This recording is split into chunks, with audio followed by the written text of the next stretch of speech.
YouTube world, my name is Nicholas Montez and you're watching my YouTube channel, The Teenage Movie Critic. And welcome back to my YouTube channel, everybody. I'm so excited to have you all back together again. And in today's video, we're going to be doing a pretty interesting video where we talk about episode 4 of Secret Invasion. Yes, episode 4 Secret Invasion finally came out.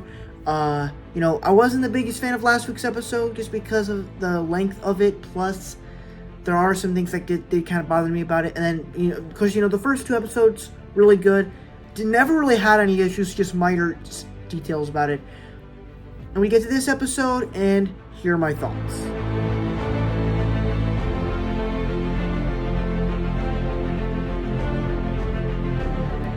So, to kind of start this video off, I just want to say, I think it is a little bit in the same vein as the last week's episode, but this one is a bit better than last week's episode. So to talk about the good, I mean, there are some good things that do happen in here, of course. Literally starts off with Gaia. She gets resurrected because when she was getting the nuclear codes to stop the launch, I guess she got herself in the machine, and now she has the powers of Extremis, possibly Groot, the Cull Obsidian, and Frost Giant. So she is now a Super Skrull. So it's kind of great that that she's back, because I'm like, you just introduced her, like you're introducing Olivia Colman, Kingsley Ben-Adir, you're introducing Emilia Clarke, like you're bringing all these interesting people, and then you just kill them off. Like, that seems kind of weird to me. No, they brought them back. I thought it was a clever way to do that, because I'm like, with the character that's in this show, I don't believe you. I can't believe anybody that dies in this show. And I even heard theories that, like, her body wasn't actually Gaia's, it was like Soren or something. Like, what are you talking about? Or maybe even the one where it shows the scroll in the mirror, like, yeah, okay, there's a possibility there that she, like, shows her true self, but, like, I don't necessarily believe you through that.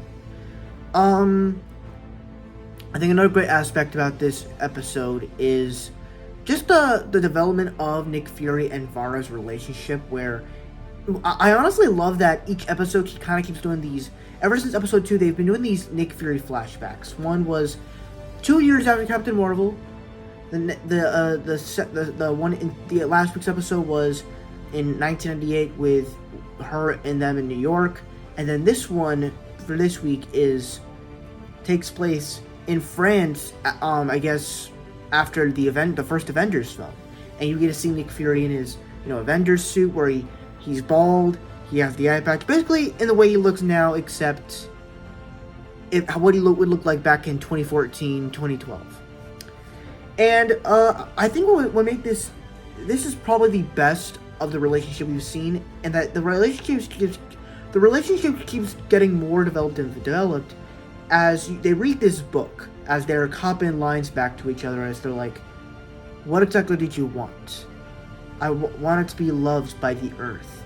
And it kind of relates to this thing, but also to this sort of X-Men storyline that we might be getting in the future with X-Men, that I think is very interesting.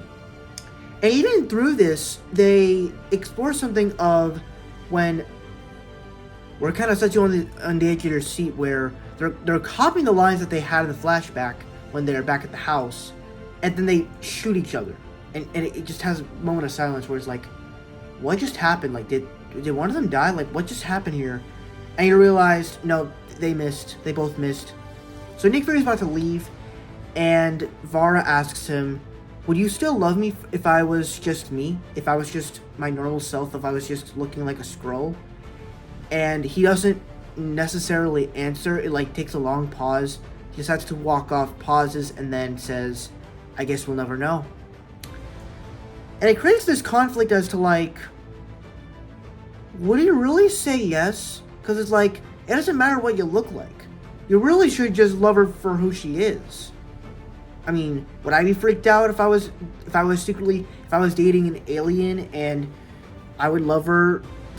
I don't even want to get into that because that's just weird.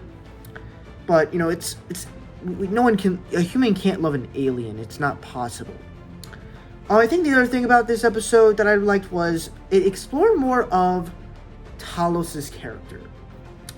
Now, obviously, and this is something that doesn't. It's not really as shown as until the second episode. But one of the things that Talos is doing in the ride with Nick Fury and doing all that stuff, Talos' goal in this show is trying to get to the president, and he has this belief that maybe Skrulls and humans can coexist here on Earth. And I think there's an interesting idea about that, and that's what makes me think, like, what if X-Men does ideas like this, where everybody, like, there might be characters that are secretly, like, mutants, and no one knew about it. Like, all these superpower people, or just normal people, they're probably humans, and we probably didn't even know. It's like, it makes it in a very interesting way. But at the same time, it's like, there's an interesting idea there, like, what happens when he does go to the president, and he's in, like, will they actually accept him? Like, will they actually accept these Skrulls that are good and these Skrulls that are bad? What's gonna happen? I'm interested into that idea. Now, that kind of results into him dying, which I kind of don't believe, so let's move on to the bad now.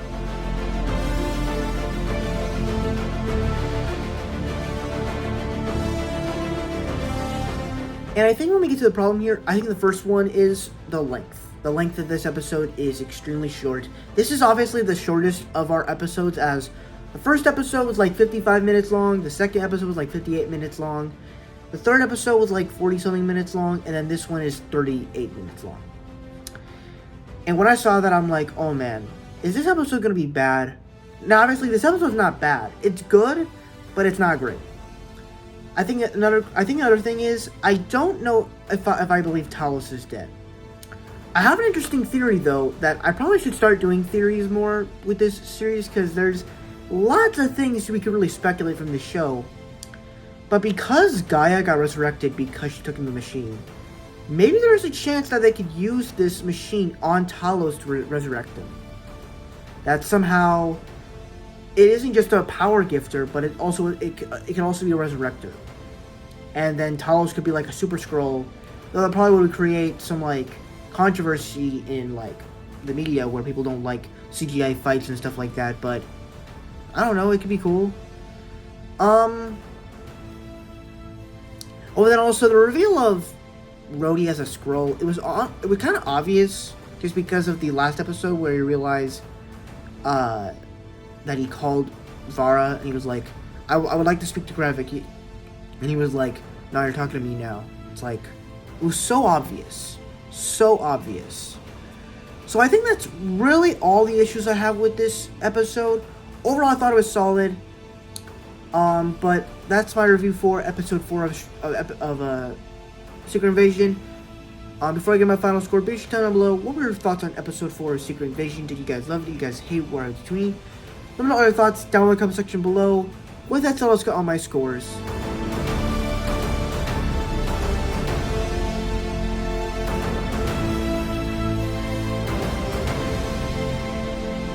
Alright, so that's it for my scores. Thank you guys so much for watching. I really hope you enjoyed. Don't forget to like, comment, and subscribe. All my social media stuff is in the about section over there. And I'll see you guys in the next video. Bye-bye.